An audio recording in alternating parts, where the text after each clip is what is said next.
ஹாய்ங்க. நம்ம இன்னைக்கு என்ன தலைப்பு பார்க்க போகிறோம்? தையல் தொழில் தெரியுமா? வீட்டிலிருந்து மாதம் 5000 சம்பாதிப்பது எப்படி அப்படின்னு பார்க்க போகிறோம். யூடியூப் ஓப்பன் பண்ணாலே இதுதாங்க, டெய்லர் தெரிஞ்சவங்க எல்லாரும் இதுதாங்க போடுறாங்க. மாதம் 10,000 சம்பாதிப்பது எப்படி, மாதம் 15,000 சம்பாதிப்பது எப்படி, மாதம் 30,000 சம்பாதிப்பது எப்படி, மாதம் 1,00,000 ரூபாய் சம்பாதிப்பது எப்படின்னு சொல்லிட்டு ஒரு வீடியோ கூட நான் பார்த்துருக்கேங்க. அந்த மாதிரி நீங்கள் மட்டும் என்னங்க புதுசாக சொல்ல போகிறீங்க? எல்லோரும் சொன்னது தானங்க நீங்களும் சொல்ல போகிறீங்க அப்படின்னு சொல்லி நீங்கள் என்னை கேட்கலாம். ஆனால் எனக்கு தெரிஞ்ச நான் ஒரு 2 டிப்ஸ் உங்களுக்கு சொல்லலான்னு இருக்கேங்க. இதை வச்சு கண்டிப்பாக நம்மளால் முடியாதது எதுவும் இல்லை. நம்மளால் முடியாதது எதுவுமே கிடையாது. அதிகபட்சமான பெண்கள் நம்ம எல்லாருமே தையல் தொழில் தெரிஞ்சவங்களாக தான் இருப்போம். என்ன தான் டிகிரி முடிச்சிருந்தாலும் நம்மளுடைய துணியை நம்ம தைச்சிக்கலாம் அப்படிங்கிறதுக்காகவாவது நம்ம தையல் தொழில் கண்டிப்பாக கற்றுட்ருப்போம். இப்போ அது ரொம்ப ஃபேஷன் டிசைனர் ரொம்ப பெரிய ரேஞ்ச் அளவுக்கு அது போயிடுச்சிங்க. முன்னாடிலாம் எனக்கு தெரிஞ்சு இந்த 8வது 10வது அந்த மாதிரி கிராமத்துலலாம் முடித்தவங்க, மேலே படிக்காத பிள்ளைங்க சரி கைத்தொழில் ஒன்று கற்றுக்கட்டும்னு சொல்லி தையல் கிளாஸ் சேர்த்து விட்ருக்குறாங்க. அவங்க அதுக்கப்புறம் வீட்டில் உட்காந்துட்டு துணி தைச்சி ஏதோ ஒரு வருமானத்தை பார்க்கட்டும், படித்த பிள்ளைங்கள்லாம் வேலைக்கு போவோம் அப்படின்றதுனால இப்போ அதெல்லாம் மாறிடுச்சுங்க. இதுக்காக கோர்ஸ் நிறைய இருக்குது. அந்த டாப்பிக்கெலாம் இப்போதைக்கு நம்ம போக வேண்டாம். இப்போ என்னுடைய லைஃப்குள்ளே டெய்லரிங் எப்படி வந்துச்சு, என்னுடைய துணியாவது நம்ம தைச்சிக்கலாம் அப்படின்றதுக்காக தான் நான் தையல் கிளாஸ் கற்றுக்கிட்டேன். நான் எங்கள் சித்தப்பா அத்தை அவங்கெல்லாம் ரொம்ப ஃபேமஸான டெய்லர்ஸ். அவங்க ஊருக்குள்ளெல்லாம் துணி தைச்சாங்கன்னா நிறைய துணி அவங்களுக்குலாம் வந்துகிட்டே இருக்கும். தீபாவளி பொங்கல்லாம் தூங்கவே மாட்டாங்க, நிறைய தைப்பாங்க. பக்கத்து ஊர்லேருந்துலாம் கூட கொண்டு வந்து கொடுப்பாங்க. அப்போல்லாம் சுற்றி ரொம்ப ஃபேமஸான டெய்லர்னு பார்த்தா யாரோ ஒரு 2-3 கிராமத்துக்கு ஒருத்தங்க 2 பேர் அப்படி தான் இருப்பாங்க. அதனால் துணி நிறைய அவங்கக்கிட்டலாம் வரும். அப்போல்லாம் ரொம்ப தையல் கூலியும் கம்மி, 30 ரூபாய் 35 ரூபாய் 50 ரூபாய் அந்த மாதிரி தான் இருக்கும். அப்படி நான் காலேஜ் ஃபஸ்ட் இயர் படிக்கும்போது எனக்கும் சுடிதார் தைக்கணும்னு சொல்லி சித்தப்பா கிட்ட எடுத்துகிட்டு போகும்போது எனக்கு நிறைய துணி இருக்குது, என்னால் தைக்க முடியாது, டைம் இல்லை அப்படின்னு சொல்லிட்டாரு. சரி அத்தைகிட்ட கொண்டு கொடுப்போன்னா என்னால் தைக்க முடியாதுன்னு எடுப்புக்கு சொல்லிட்டாங்க.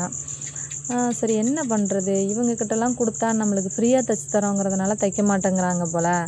சரி நம்மளுடைய துணியை தைச்சிக்கிறதுக்கு நம்ம தையல் கற்றுக்கணும். இனி ஒரு தடவை போய் அவங்கக்கிட்ட நம்ம துணி தைக்கிறதுக்கு நிற்கக்கூடாது அப்படின்னு முடிவு பண்ணி தான் நான் தையல் தொழில் கற்றுக்கிறதுக்காக போனேன். ஒரு 3 மாதம் காலேஜ் படிச்சுக்கிட்டே இந்த ஃப்ரீ டைமில் போயிட்டு 1 ஹவர் கிளாஸ் அட்டன் பண்ணி கற்றுக்கிட்டேன். அதுக்கப்புறம் அப்புறம் ஃபைனல் இயர் வரையும் படித்தோம். அதுக்கப்புறம் வேலைக்கு போனோம். அதுக்கப்புறம் இது இடையில டச்சை விட்டு போச்சுன்னு சொல்ல மாட்டேன். என்னோடையதை நான் தைச்சிட்டு இருந்தேன். நான் யாருக்கும் மற்றவங்களுக்கெல்லாம் தைச்சி கொடுத்தது இல்லைங்க. நான் என்னுடையதை நான் தைச்சிக்குவேன். என் ஃப்ரெண்டுங்களுக்கு இப்போ ரூம்மேட்டாக இருக்கோமா, ரூமில் மிஷின் வாங்கி வச்சுருந்தேன். நான் என்னுடைய ஃப்ரெண்ட்ஸுங்களுக்கு எல்லாேருக்கும் தைச்சி கொடுத்துட்ருந்தேன். அப்புறம் மேரேஜ் ஆச்சு.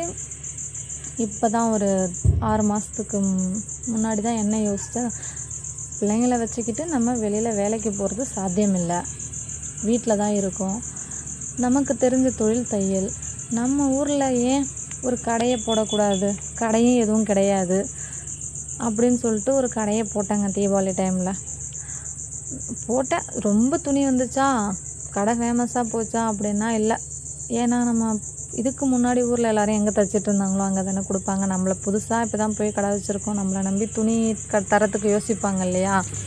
அந்த மாதிரி யோசிச்சுட்டு துணி அந்தளவுக்கு எனக்கு வரல, ஓரளவுக்கு தான் வந்துச்சு. அதை எப்படியும் மேனேஜ் பண்ணி தைச்சிட்டு இருந்தேன். ஒரு 3-4 மாதம் பார்த்தேன், அந்தளவுக்கு துணி வரல. ஏதோ 1-2 கஸ்டமர் எப்போதும் நம்மக்கிட்ட இப்போ ரெகுலராக கொடுத்தவங்க, நம்ம தைச்சி கொடுத்த நல்லா இருக்குன்றவங்க மட்டும்தான் ரிப்பீட்டடாக கொடுத்தாங்க. சரி இதுக்கு போயிட்டு நம்ம உட்காந்துக்கிட்டு ஒரு கடையை வச்சுக்கிட்டு அதுக்கு மாதம் வாடகை கொடுத்துக்கிட்டு கரண்ட் பில்லை கட்டிக்கிட்டு வேணாம் போ அப்படின்னு சொல்லிட்டு வீட்டிலே தூக்கிட்டு மிஷினை போட்டுட்டாங்க. வீட்டில் போட்டு 1 மாதம் வரையும் சும்மா தான் கிடக்குது மிஷினு. சரி சும்மாவே கிடக்குது, 20,000 போட்டு வாங்கிட்டோம் மிஷினு, சும்மாவே கிடக்குது, என்ன பண்ணுறது.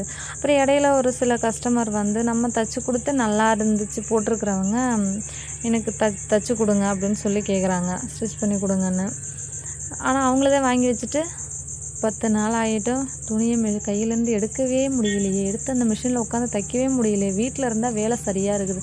பட் இதோ கடைக்கு போனோம்னா காலையில் 9 மணிக்கு போனோமா, துணியை தைச்சோமா, 7 மணிக்கு வீட்டுக்கு வந்தோமா, வேலையை பார்த்தோமான்னு இருந்துச்சு. ஒரு 5-6 ப்ளவுஸ் நம்ம தைச்சோம். ஆனால் இப்போ வீட்டில் இருந்தோம்னா வீட்டு வேலை தான் சரியாக இருக்குது, மிஷினில் உட்காரவே முடியலையே. எப்போ பாரு வீட்டு வேலையே தான் நமக்கு சரியாக இருக்குதுன்னு யோசிச்சுட்டே இருந்தேன். கொடுக்குற ஒரு சில 2 கஸ்டமரும் திரும்பி கொடுக்காம போயிடுவாங்களோ அப்படின்ட்டு தான் என்ன பண்ணலான்னு யோசிச்சுதாங்க. சரி நமக்குன்னு ஒரு டைம் ஃபிக்ஸ் பண்ணணும், ஒரு 100 நாள் வேலைக்கு போகிறவங்க கூட 8 மணிக்கு 9 மணிக்கு போயிட்டு 2 மணிக்கு வந்தால் தான் அவங்க அக்கௌண்ட்டில் 300 ரூபாய் ஏறுது. அப்போ நமக்கான இந்த வேலைக்கு நம்ம டைம் ஒதுக்கணும் அப்படின்னு சொல்லி தான் நான் முடிவு பண்ணி தான் காலையில் 10 மணிலேருந்து 1 மணி வரையும் நம்ம துணி தைக்கிற வேலையை கரெக்டாக பார்க்கணும். அந்த டைமில் எந்த வேலையும் நம்ம செய்யக்கூடாது. வீட்டு வேலை எந்த வேலையாக இருந்தாலும் மீதி இருக்கிற டைமுக்குள்ளே நம்ம செஞ்சுக்கலாம் அப்படின்னு சொல்லி ஒதுக்கி அந்த 3 மணி நேரத்தில் 3 ப்ளவுஸ் நம்மளால் தைக்க முடியும். கண்டிப்பாக எவ்வளோ ஸ்லோவான டெய்லராக இருந்தாலுமே 3 ப்ளவுஸ் நார்மல் ப்ளவுஸ் 3 மணி நேரத்தில் தைச்சிடலாம். லைனிங் ப்ளவுஸ் 2 ப்ளவுஸ் நம்மளால் தைக்க முடியும். டிசைன் ப்ளவுஸ்னால் 1 ப்ளவுஸ் தைச்சிடலாம் 3 மணி நேரத்தில். ஆனால் அதுக்கான ப்ராஃபிட் அமௌண்ட்டு நமக்கு இருக்குது. அந்த 300 ரூபாய் குறையவே குறையாது நமக்கு. அப்போது ஒரு வாரத்தில் 5 நாள் போதும். 2 நாள் ஃப்ரீயாக விட்டால் கூட சாட்டர்டே சண்டே கூட நம்ம மிஷினில் உட்கார தேவையில்ல. அந்த 5 நாளும் உட்காந்து தைச்சாலே வாரத்துக்கு 1500 நம்மளால் சம்பாதிக்க முடியும். மாதத்துக்கு கண்டிப்பாக நம்மளால் 6000 தாராளமாக சம்பாதிக்க முடியும். அப்படின்னு தாங்க இப்போது 1ஆம் தேதியிலேருந்து மிஷினில் உட்காந்து தைச்சி அதை ஃபாலோ பண்ணிகிட்ருக்கேன். ஓரளவுக்கு ஓகே. வர்ற கஸ்டமர் நம்ம உடனே தைச்சி கொடுக்குறதுனால ஓரளவுக்கு இப்போ எனக்கு துணி வந்துட்டுருக்கு. அடுத்து நீங்கள் கேட்கலாம், உங்களுக்கு துணி வருது, நீங்கள் தைச்சி கொடுக்குறீங்க, நாங்களாம் என்ன பண்ணுறது? எங்களுக்கு துணி வந்தால் தானே நாங்கள் தைச்சி கொடுக்க முடியும் அப்படின்னு. உண்மைதான். துணி கண்டிப்பாக நமக்கு கஸ்டமர் கொடுத்தா தான் நம்மளால் தைக்க முடியும். அதுக்கு என்ன பண்ணலாம்?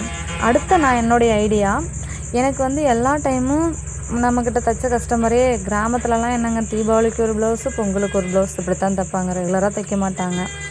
நான் என்ன பண்ணியிருக்கேன்னா, ஒரு 2 கடை வந்து எங்களுக்கு டவுனுக்குள்ளே 2 கடை இருக்குது. அவங்களுக்கு எப்போதும் துணி நிறையா வந்துகிட்டே இருக்கும். இப்போ அவங்கக்கிட்ட போய்ட்டு அவங்க கட் பண்ணி கொடுத்துட்டாங்கன்னா அதை நம்ம ஸ்டிச் பண்ணி மட்டும் கொடுக்குறது. அப்போது ஒரு ப்ளவுஸுக்கு 100 ரூபான்னா அதில் நமக்கு பாதி அமௌண்ட் 50 ரூபாய் இருக்குது. 50 ரூபாய் தருவாங்க.